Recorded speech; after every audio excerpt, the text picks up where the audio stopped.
Hello everyone. So today we will read and understand about methods of training. अब तक हमने जितना भी समझा उससे हमें ये तो पता चल गया हर टाइप के एम्प्लॉय को ट्रेनिंग की ज़रूरत होती है, बट ये भी हमें पता होना चाहिए कि डिफरेंट लेवल्स पर डिफरेंट टाइप ऑफ ट्रेनिंग की ज़रूरत होती है। जैसे कि एक वर्कर को चाहिए उसे मशीन ऑपरेट करना, सुपरवाइज़र को कि वो अपने एम्प्लॉय से काम कैसे करवाए, and top level and middle level managers को planning, organising, staffing, directing, controlling, इन सब को कैसे अप्लाई करें। तो आज हम इन्हीं मेथड्स की बात करने वाले हैं। We will divide methods of training in two parts, on the job training and off the job training. First is on the job training. जो ट्रेनिंग जॉब करते करते ली जाती है, ऐसी ट्रेनिंग को ऑन द जॉब ट्रेनिंग कहते हैं। It means learning while doing. जैसे कि ट्रेनीज़ को कहा जाता है आप मशीन ऑपरेट करो, उन्हें सिखाया जाता है किस तरीके से ऑपरेट करेगी, देन उन्हें कहा जाता है ऑपरेट करने को। इस तरीके से ट्रेनी अपनी जॉब को सीख जाता है किस तरीके से काम करना है। इसे बोलते हैं on the job training. And on the job training तभी इफ़ेक्टिव है अगर सुपरवाइज़र या ट्रेनर एक्सपीरियंस्ड है एंड वो ट्रेनिंग देने में इंटरेस्टेड एंड इम्पार्शियल है। Some important methods of on the job training are induction training, apprenticeship programme and internship training. First is induction training. Induction training means to acquaint the newly appointed employees with their job and the organization. जब भी कोई नया employ organisation में आता है तो उसे organisation से अवेयर कराना, वहाँ के एम्प्लॉय से अदर एम्प्लॉय से अवेयर कराना, ऑर्गेनाइजेशन की ऑब्जेक्टिव एंड पॉलिसी समझाना एंड उस पर्सन को उसकी अथॉरिटी एंड रिस्पॉन्सिबिलिटी समझाना, ये सब जो काम है इंडक्शन ट्रेनिंग के अंदर आ जाते हैं। Second is apprenticeship program. It refers to that training method where the trainee is put under the guidance of an expert to acquire higher level of skill. यानी कि यहाँ पे जो ट्रेनर होता है वो ऑलरेडी एक एक्सपर्ट होता है अपने वर्क में एंड एम्प्लॉय को उसके अंडर डाल दिया जाता है, उसके साथ लगा दिया जाता है ताकि वो स्किल को गेन कर सके, नॉलेज ले सके।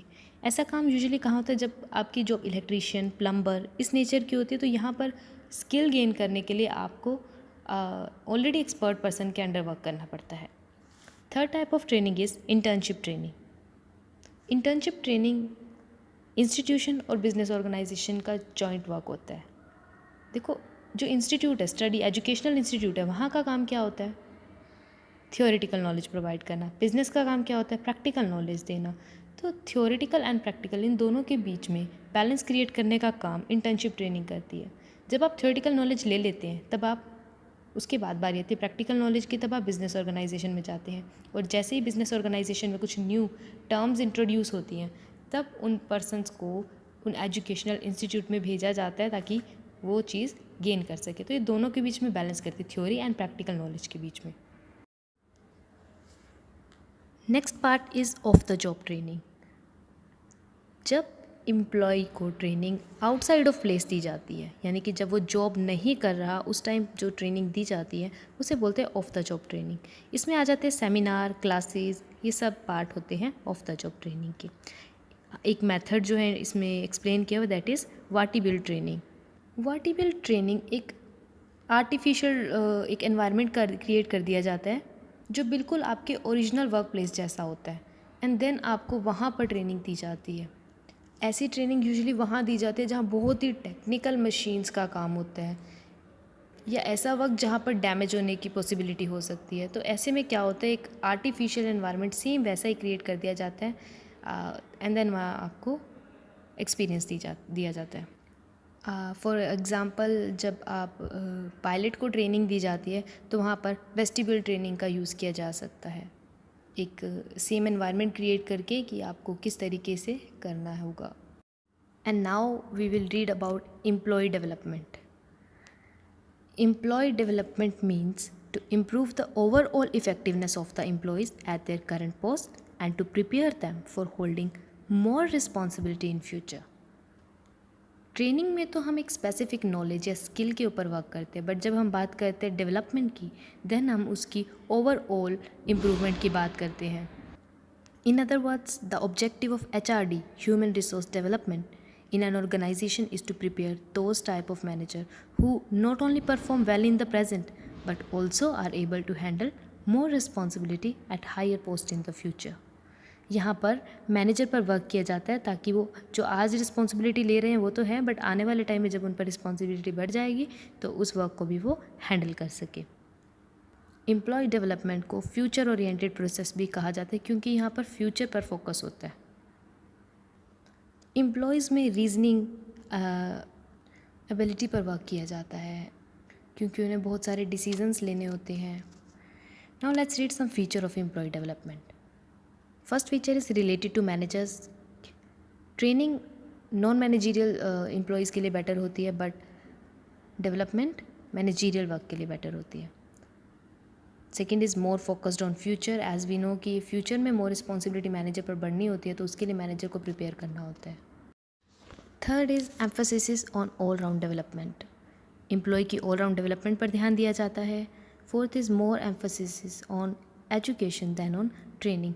यहाँ उनकी नॉलेज पर काम किया जाता है. उन्हें कोई पर्टिकुलर स्किल या पर्टिकुलर जॉब के लिए तैयार नहीं किया जाता, इसलिए एजुकेशनल है more than training. Use to develop hidden talent like reasoning, decision making ability, planning, flexibility according to situation. That is all are taught under this. To train employees for accepting challenging jobs, क्योंकि अब future के focused है, future में उसे और भी jobs लेनी पड़ सकती है, तो उसके लिए प्रिपेयर करना.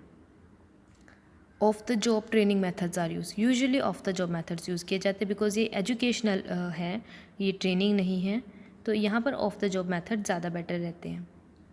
Last is more emphasis on reasoning ability and critical evaluation. Again and again यहाँ पर जो है एक मैनेजर में रीजनिंग एबिलिटी को इंक्रीज़ करने की कोशिश की जाती है, वो बढ़ाने की कोशिश की जाती है. Next is need for employ development. Employ की डेवलपमेंट की ज़रूरत क्यों है? सीधी सी बात है, ताकि मैनेजर रिस्पॉन्सिबिलिटीज़ को हैंडल कर सके, मैनेजर अपना वर्क ध्यान से कर सके, अच्छे से कर सके, मैनेजर को हायर पोस्ट पे प्रमोट किया जा सके, मैनेजर में डिसीज़न मेकिंग की कैपेबिलिटी बढ़े, रीजनिंग की कैपेबिलिटी बढ़े, और वो अपनी वर्क परफॉर्मेंस को मैनेज कर सके, मार्केट वैल्यू इंक्रीज़ कर सके. मार्केट वैल्यू किसकी? मैनेजर अपनी ही मार्केट वैल्यू इंक्रीज़ करता है, क्योंकि अगर वो डेवलप होगा तो उसकी मार्केट में वैल्यू ज़्यादा हो जाएगी, उसकी डिमांड ज़्यादा हो जाएगी. Last topic of the day is difference between training and development. First is meaning. Training increase both knowledge and skill है, और जो डेवलपमेंट वो प्रोसेस है जो लर्निंग एंड ग्रोथ पर वर्क करता है. पर्पस क्या होता है ट्रेनिंग का? जॉब को समझाना, जॉब पे वो बेटर परफॉर्म कर सके. और डेवलपमेंट का पर्पस क्या होता है? एम्प्लॉय की ओवरऑल ग्रोथ हो सके. ट्रेनिंग जॉब ओरिएंटेड है, जबकि डेवलपमेंट करियर ओरिएंटेड है. ट्रेनिंग का काम है कि जॉब अच्छे से पूरी हो जाए, और डेवलपमेंट का काम है कि एक पर्सन को, एक एम्प्लॉय को फ्यूचर में उसका करियर बनाया जा सके, उसे प्रमोट किया जा सके.